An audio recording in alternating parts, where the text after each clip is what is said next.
Hi, I'm Mariah Gillow from The Hollywood Reporter, and I'm in studio with Chelsey Crisp today. Hi, Chelsey. Hi. How are you? I'm good. How are you doing? Good, good. We're here to talk about Fresh Off the Boat, and we're here to talk about the Christmas episode because it just aired. Yeah. And can you tell me a little bit about this episode? Because it ends with like a big surprise for your character, Honey. Yes, we have been teasing this story out all season of Honey really wanting to have a baby and convincing Marvin that he also wants to have a baby. And in this episode, finally, I get to announce as Honey that I'm pregnant. Yeah. And it's such a great payoff to see. And of course it happens with Jessica and Lewis present as well. All four of them get to celebrate the pregnancy get a good together. Group hug yes. A great group hug. And yeah, it's a really sweet episode. Yeah, it is really sweet. And it's funny how Marvin gets to play the plot of like kind of the jealous husband, but like he's so like backs down every single time. He's like, "Are you the goober queen?" And then he's like, "Oh, it's all right, guys. Let's go see the show. Let's go see Titanic." It was a fun episode for me, too, because I got to work more with Randall Park. And obviously, he usually is with Marvin, and I'm usually with Jessica. So we got to have a little bit of a crossover and sneak around and go see Titanic and get to do the fun disguises. Well, fun for me. Randall, of course, had the prosthetics and the whole nine as Low Band Santa.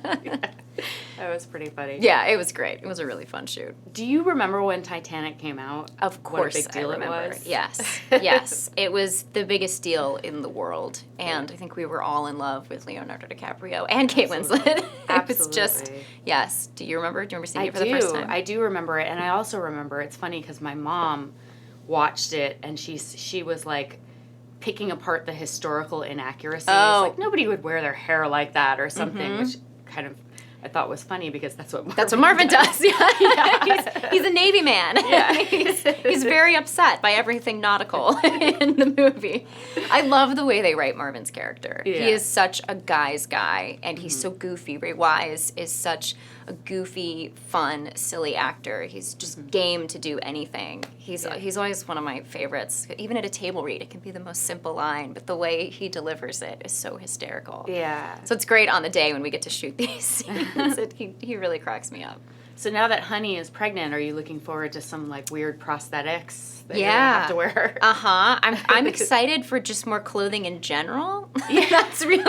I'm really looking forward to this aesthetic shift to see how much material I can get out of. You get to be a little more maternal, and I'm assuming there's going to be some really fun Marvin Honey episodes coming up. Yes, we are obviously a few ahead in shooting, and the way that we've been dealing with the pregnancy has been pretty great. Oh, that's awesome. And when we come back, I think that's when I start trying on pregnancy pads. I think we're about to that realm where I get to come in and put it all on here, and yeah, it's really it's a big difference for Honey. It's realistic. Try to like do some sitting down, standing up. Yeah, getting exactly. Into cars with it.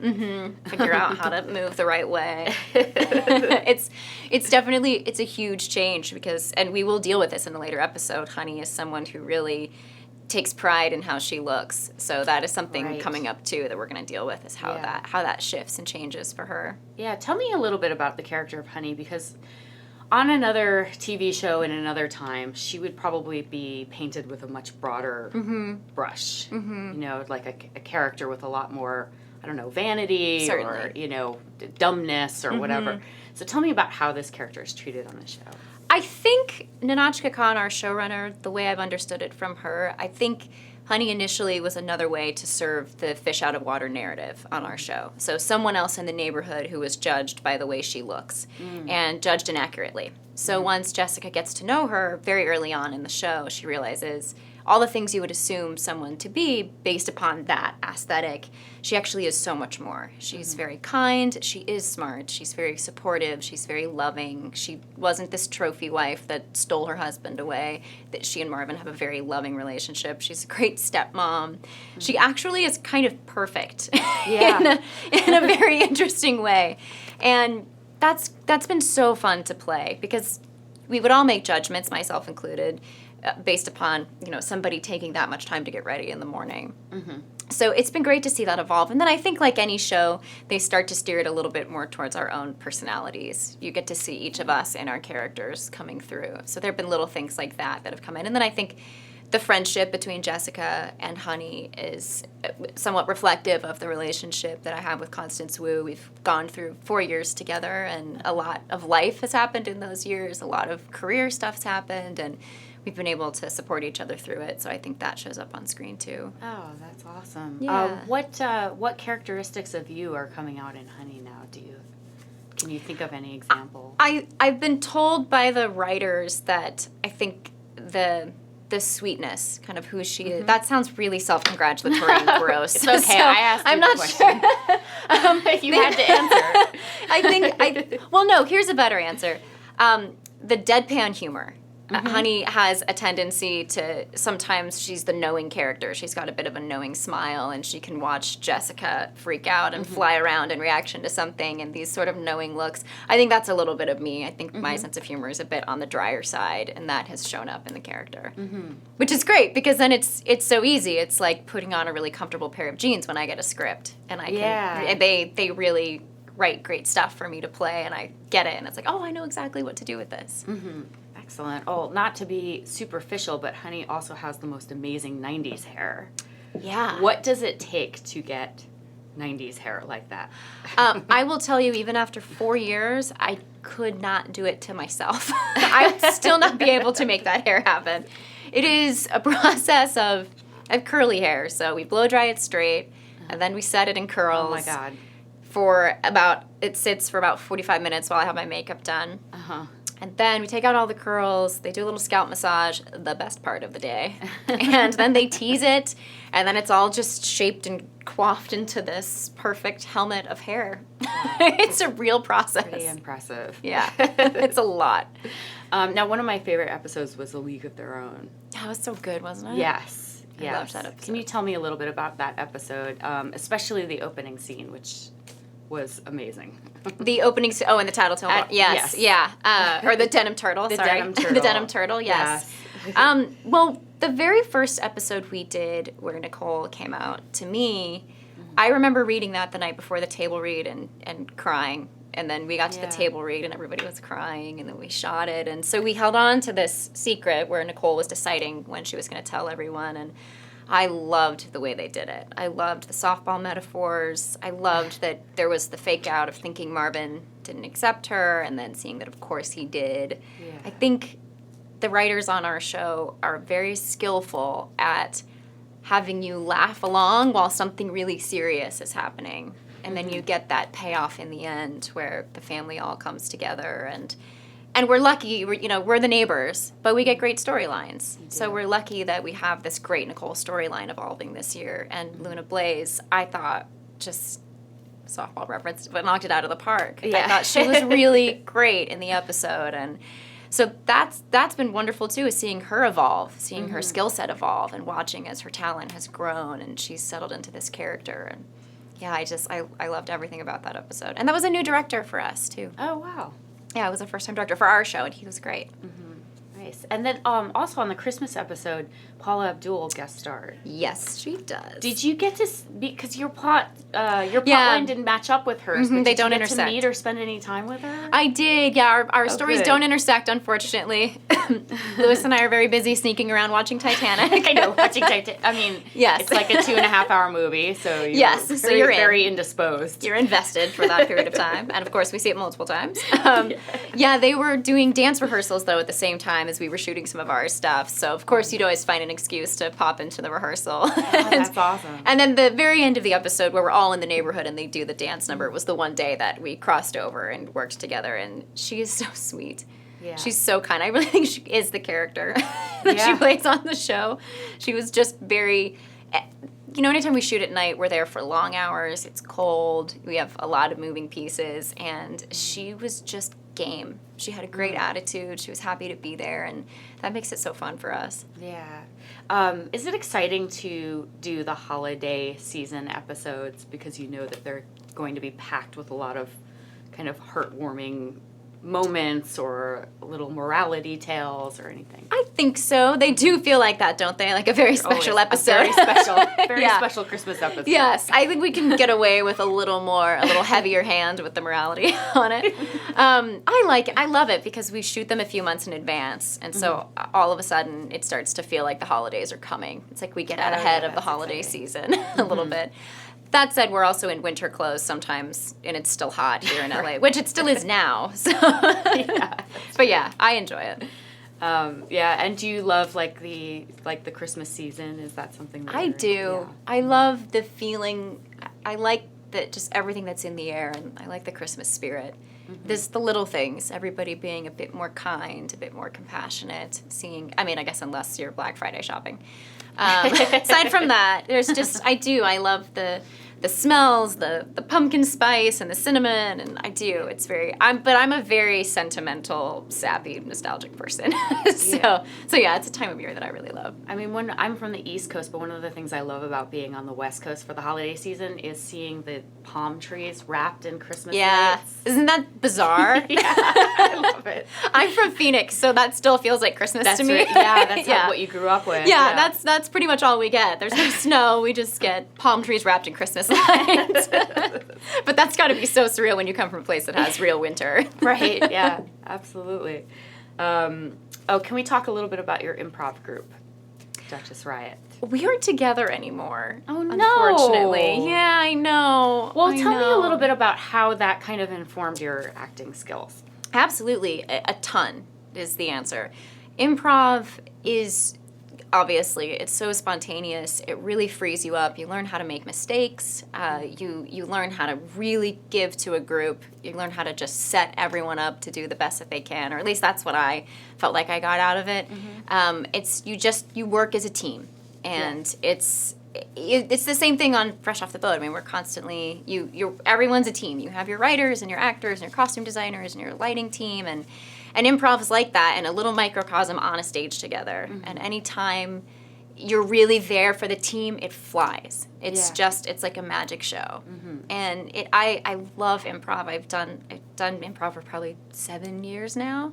And I still occasionally do a show at IO West with some friends called Bad Date, and some of those girls are from that group. And it's just, I love it. I think it helped me not take myself so seriously. My training and my background is quite serious. So it helped me. It was just great to dive into comedy and then to get to use all these things that you learn in any acting conservatory, your dialect work and your fencing and all this stuff. We don't get to use that much. It shows up in improv. Right. So yeah, I love improv. Do you remember like a night where things just went horribly wrong? Has there ever been like a big mistake that has happened that just... That definitely happens. Or something flies out of your mouth where you're like, this is going to be it. And it just lands on the ground. But that's one of the good things improv teaches you is nobody dies in that moment. Right. You're okay. You recover or you pick yourselves up. If you have a good team, your teammates come in and you figure it out and you get out of it. But oh yeah, you have shows sometimes, even the best improv groups. You'll have a show where the audience is just not your audience. Yeah. You just get kind of some of this where they don't know what to do with you. And yeah, that definitely happens. But that's I think great, because what we do on set too is you're so the focal point for that moment while you're doing your scene. Hundreds of people are staring at you. So it helps, I think, to have that on-stage training to come from a world where you've already failed. And you know what that feels like, and you know that you can come back from it, that you just failed for that moment, and the next moment might be brilliant. Right, you can turn it around. I mean, it's such a weird business to be in where you have to be like an incredibly sensitive person to be an actor, and then you have to have an incredibly thick skin, and like, how does that happen? You're absolutely right. There's such a duality to it. Yeah. You want to have your emotions very accessible. You want to be able to use them in your work. I think you have to be a sensitive person to be able to analyze human behavior and then learn how to recreate it. You need to be a sponge, and you need to be wide open and available for it. then there's the other side of things where you have to handle rejection and you have to find the right lines of personal privacy and you have to be able to handle reviews and everything else that comes along with it. So I'm sure that's very personal for every actor, any creative person, because writers, same, directors, any artist. I think we're doing something that you're putting your heart and soul into it, and then you give it to the world and say, "What do you think?" Yeah, and some people are going to go, "I love it," and some people will be like, "That's the worst thing I've ever seen in my life." and now with social media, pretty quickly. Right. You get instant reviews. Yes, you're pretty aware of how it's being received right away. So, yeah, I think you just have to. We all just try to keep a good sense of humor about yourself. Take it seriously when you're doing the work, and then let it go. Good advice. So we have 4 quick questions before I let you go.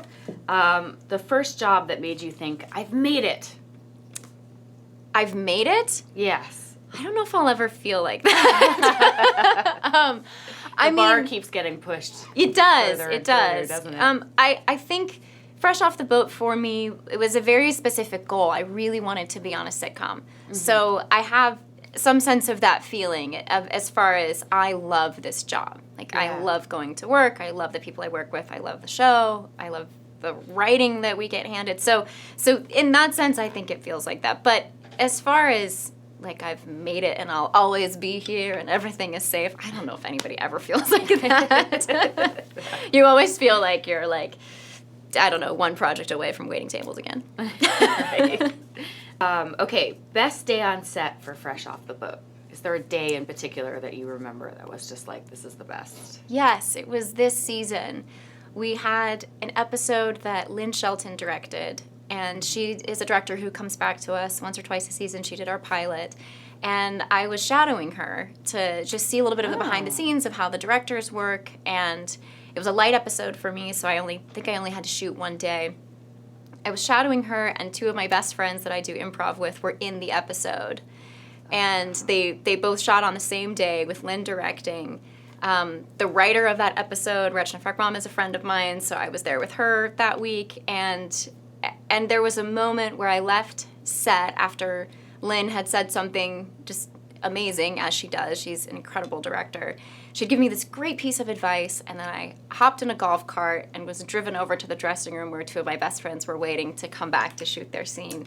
And just that moment of driving in the golf cart with them and seeing the Fox lot, which has really become home, was, I'm getting a little teared up, actually.